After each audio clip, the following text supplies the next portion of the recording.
Yo, welcome back to the channel, my fellow rumblers. We are rumbling right now, dude. That's crazy. Alright guys, H3H3 is in some hot water. So recently some fan on Reddit was like, hey, why don't you have any black people on the podcast, Ethan? What the fuck gives, Ethan? There's no black folks on the podcast. We need some representation, you know what I'm saying? Hey guys, it's my first time here and my first post. I was hoping to get some answers, even though not directly from Ethan and the crew themselves.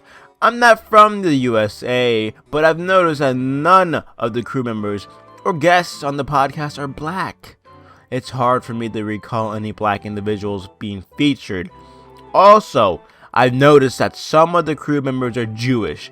I'm curious if there's a large Jewish population in Los Angeles and a small number of black people. I know this might sound silly, but it just got me thinking.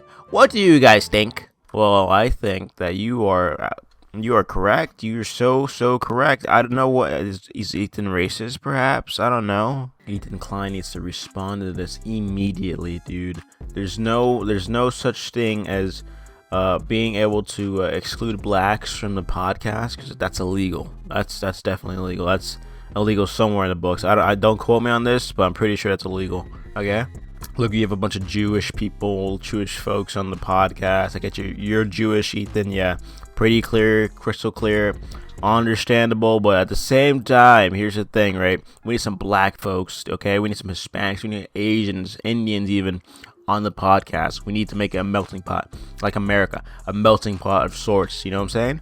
The lack of blackness on your podcast is a sign of racism, dude. There's no shot, dude. It can't be anything other than racism, because I'm special, you're special, I'm autistic. You're probably not autistic, but I sure as hell am, okay? Every single part of me really feels like there needs to be a black person and on the podcast, and just bring on a guest who's black. I mean, you can have Paul Shanty come on and preach about the ways of the blackness, and really get everyone going and riled up, you know what I'm saying? Really represent the black community in general. So yes, Ethan, if you could enlighten us with someone that is of darker skin color, perhaps. If you want them to be black and Jewish, that's completely fine. That's up to you. That's I'm just spitballing here, okay? But we just need black folks on the podcast, okay? Or else I'm going on strike. But anyways, if you guys made it this far into the video, be sure to follow me on Rumble and YouTube, subscribe. You know what to do. Fucking yeah. Anyways, peace, boys.